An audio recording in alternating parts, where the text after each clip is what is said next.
Greetings to you and welcome to this episode of Grace Podcast. I'm Timothy Muse. I'll be your host as we spend this time together today. It's a joy to be with you. I want to thank you for tuning in. I want to thank you for making this podcast a part of your journey.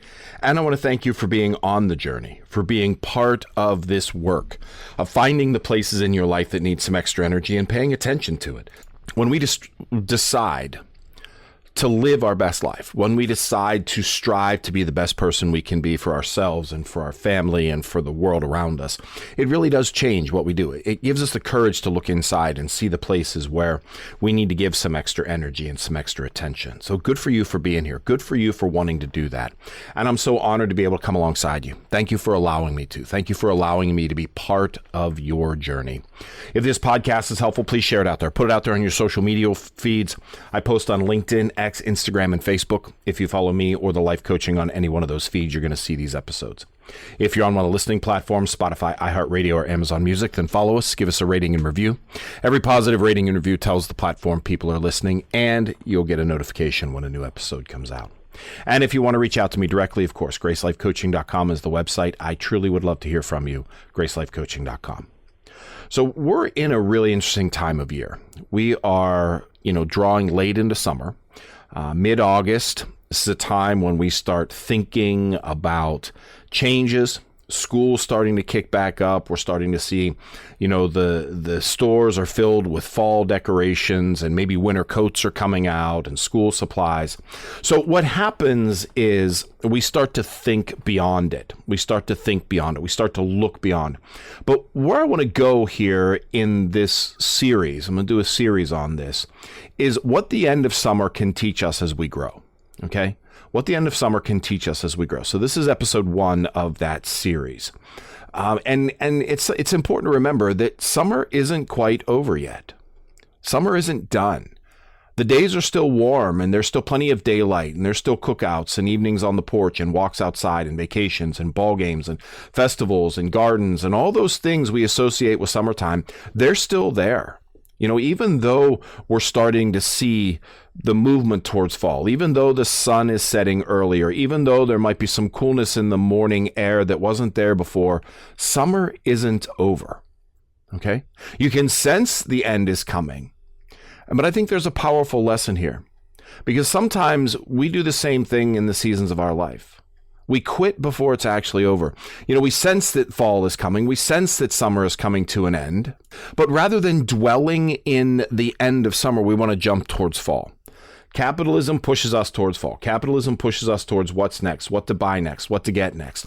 Schools are now pushing us towards fall. Football is coming in. So we have this fall thinking, but we want to come back and realize that summer isn't quite over yet. We don't want to quit on summer yet. And we can do that in our lives too. We quit things before they're actually over. We mentally move on before the season is finished.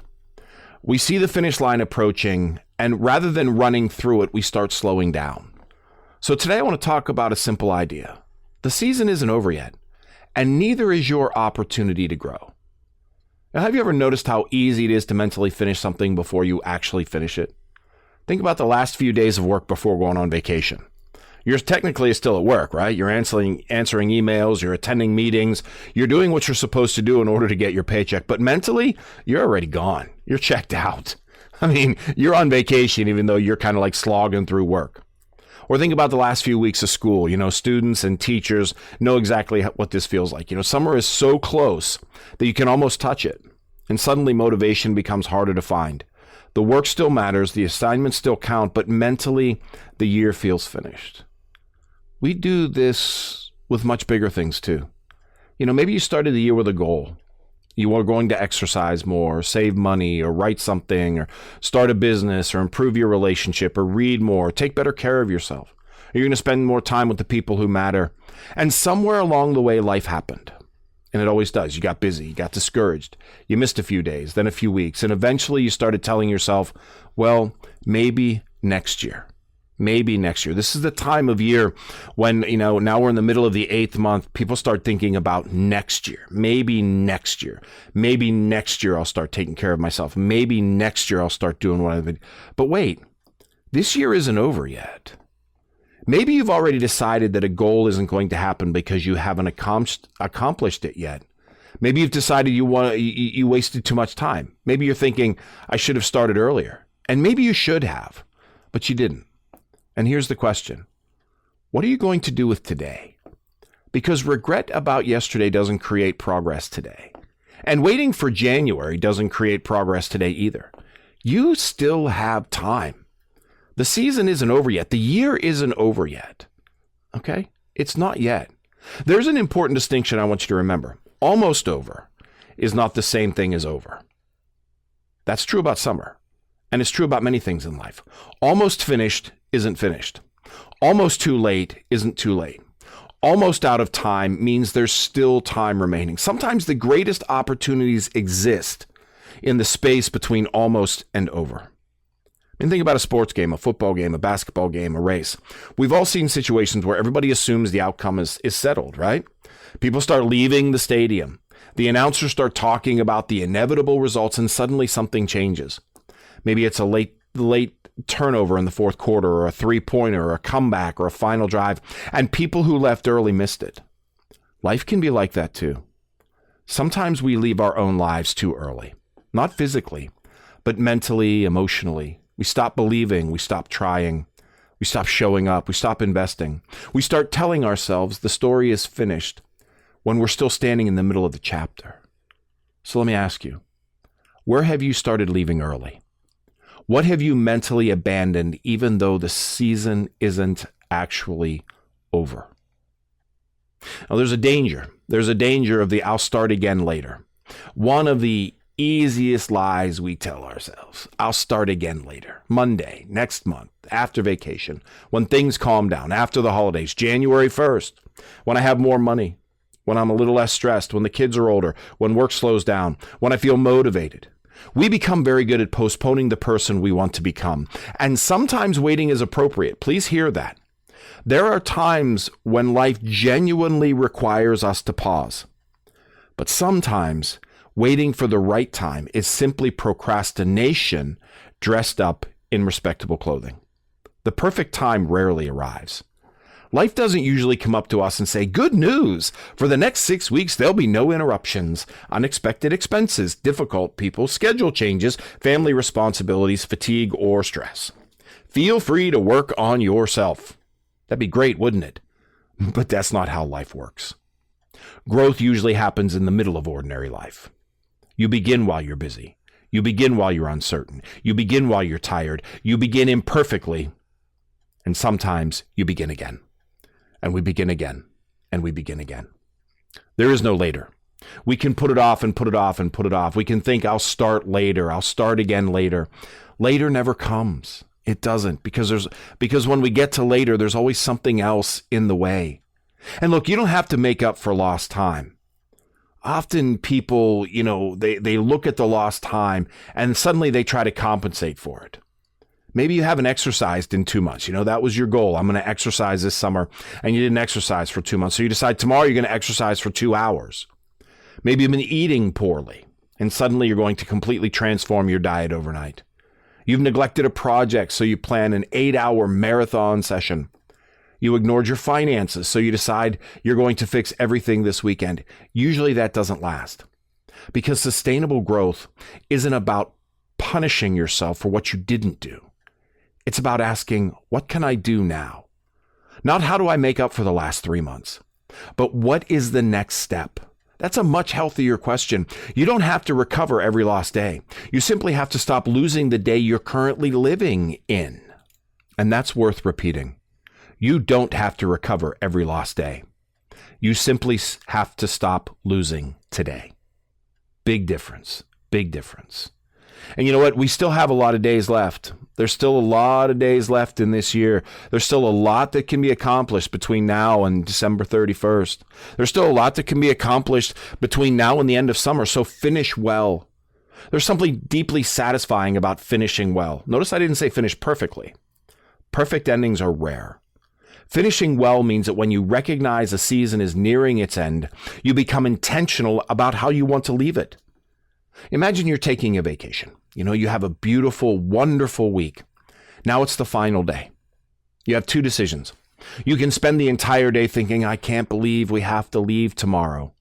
Or you can say, we still have today. That's a completely different mindset. The first person loses the final day because they're grieving tomorrow. The second person receives the final day as a gift. How much of life do we lose because we're already thinking about what comes next? Saturday afternoon becomes Monday morning. The last day of vacation becomes a drive home. August becomes September. December becomes January. Age 54 becomes age 55. We keep mentally racing ahead, and eventually we discover we've spent a large portion of our lives somewhere other than we actually are. Finishing well requires presence. It means saying, I'm still here. This still matters, and today still counts. And in that, asking the question, what is still possible? Not what was possible 3 months ago. Not what would have happened if everything had gone perfectly. What is still possible now? Maybe you wanted to lose 20 pounds this summer and you've lost 5. It would be easy to say, you know what, I failed. But maybe the better question is, what healthy habits can I strengthen before fall? Maybe you wanted to completely organize your house and you didn't. Could you organize one room? Maybe you wanted to reconnect with 10 people and you haven't. Could you call one person tonight? Maybe you wanted to read 10 books and you've read 2. Could you finish a third? Maybe you wanted to start walking every morning and you haven't. Could tomorrow morning be your first walk? Or maybe you wanted to launch a project, a podcast, or a book, and it's not ready. Could you take one meaningful step towards it being ready this week? Growth doesn't always look like completing the original plan. Sometimes growth looks like refusing to abandon the direction and keeping the commitment, which means being careful with the all or nothing thinking. All or nothing thinking is really dangerous, and it can be the biggest enemy to progress. We can say, if I don't do everything, why do anything? If I can't exercise 5 days a week, what's the point of exercising 2? If I can't save $500, what's the point of saving 50? If I can't completely change my life, why bother changing one habit? But life isn't usually transformed through dramatic moments. Life is transformed through accumulated choices. I've said this many times. Small choices repeated over a long period of time. One walk, one conversation, one boundary, one healthy meal, 1 hour working towards your dream, one evening where you turn off your phone and spend it with your family, one decision to say no, one decision to say yes, one decision to try again. We underestimate small actions because they don't feel dramatic. But small actions repeated over time create identity. You stop being someone who says, I really need to start walking, and become someone who walks. You stop being someone who says, I should call my friends someday, and become someone who stays connected. You stop being someone who says, someday I'm going to write that book, and you become someone who writes. It doesn't have to happen all at once. It happens one decision at a time. And don't let disappointment make that decision. Maybe this season hasn't gone the way you hoped, and that's real. Maybe you started summer excited. You had plans, expectations, goals, and then things didn't happen. Your circumstances changed. Maybe someone disappointed you. Maybe you disappointed yourself. Maybe an opportunity didn't work out. Maybe you simply didn't follow through. Acknowledge that. Acknowledge it. But don't allow disappointment to make your next decision. Disappointment is allowed to speak, but it isn't allowed to drive. You can say, I'm disappointed that I didn't do what I intended, but then add, but I'm going to do something today. Both statements can be true. Growth isn't pretending we didn't fail. Growth is refusing to let failure have the final word. So don't let disappointment make the next decision. Let you make the next decision, because maybe you're closer than you think. Maybe you're closer than you believe you are. One of the difficult things about growth is that progress isn't always visible while it's happening. You may be building habits, learning, strengthening, changing, and because the results aren't dramatic yet, you assume nothing is happening. Think about late summer. A farmer doesn't walk into the field in August and say, nothing happened because we didn't harvest in June. The growth is happening. The roots were developing. The plant was maturing. The fruit was forming. Not everything happens according to a timetable we imagine. Some things take longer. So before you walk away from something meaningful, ask, is this truly finished? Or am I simply frustrated that it hasn't happened as quickly as I wanted? Those are two very different things. Sometimes quitting feels like relief because waiting is uncomfortable. But what if you're closer than you realize? What if another conversation matters, another week matters, another attempt matters, another application matters, another workout matters, another page matters, another day matters? Don't abandon something meaningful simply because you're tired of waiting for results. Have a mid-year mindset instead of a new year mindset. We give enormous psychological power to January. A new year, fresh start, new goals, new habits. But there's nothing magical about January 1st. You don't need permission from a calendar to begin again. August can be a beginning. September can be a beginning. Tuesday afternoon can be a beginning. 9:37 tonight can be a beginning. Your next decision can be a beginning. Imagine what might happen and instead of waiting for the next year, you use the remaining months of this year intentionally, not frenetically, not chaotically, but intentionally. What could change? How much stronger could you become? What habit could you establish? What relationship could you strengthen? What could you learn? What could you finish? What could you be by January if you didn't wait until January to begin? That's worth thinking about. Gaining that mid-year mindset instead of a new year mindset. We have that great new year mindset. We do. We have that great new year mindset. I'm going to wait till the new year. What about this year? What's going on now? I want to give you a few exercises that you can do that can help. I want to give you 3 questions. So I'd encourage you, take a few minutes, take 10 quiet minutes. And if you can't find 10 quiet minutes in your schedule, then you really need to look at your schedule. There's an old saying from a meditation teacher, and the old saying from a meditation teacher says, we should meditate for 10 minutes a day. And if you don't have the time to meditate 10 minutes a day, then you need to meditate 30. It's not about whether you have time. It's about how your schedule works. So take 10 minutes, quiet 10 minutes. Get a notebook, put your phone somewhere else so you have no distractions, and answer these 3 questions. Question number 1, what have I mentally declared finished that actually isn't finished? What have I mentally declared finished that actually isn't finished? Don't judge the answer, just notice it. Self-awareness. Maybe it's a goal. Maybe it's a relationship. Maybe it's a project. Maybe it's your health or your confidence, a dream. What have I declared finished that actually isn't finished yet? What is still possible before this season ends? That's question number 2. Be realistic. Don't create 20 goals. Choose something meaningful and achievable. And the third one is, what is one action I can take within the next 48 hours? This is important. Don't simply think about it. Give yourself an action. Send the email, make the phone call, take the walk, schedule the appointment, write the page, clean the room, apply for the opportunity, have the conversation. Put $50 into savings. Start, not someday, within 48 hours, because action creates momentum. That's what we want. We want momentum. I've used the example before. A train going 60 miles an hour just doesn't start going 60 miles. It starts with one turn of the wheel, and then another, and then another, and then another. And it creates momentum. Creates momentum so that you can have that momentum to finish strong. Sometimes a strong finish can change the way you remember the entire season. Think about a difficult day that ended with a wonderful conversation, or a challenging vacation that ended with one beautiful evening, a frustrating project that finally came together. The endings matter. You may not be able to change how the season began. You can't change every decision you made. You can't go back and reclaim June, but you can decide what you're going to do with August.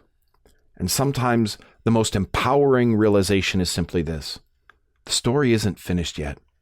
There are still pages left. You can still participate in how they're written. As we wrap up today, imagine yourself standing outside on a late summer evening. The sun is lower in the sky. There might be a little bit of a breeze. You notice that the days aren't quite as long as they were a month ago. And that's right where we are right now. You know fall is coming, but right now it's still summer.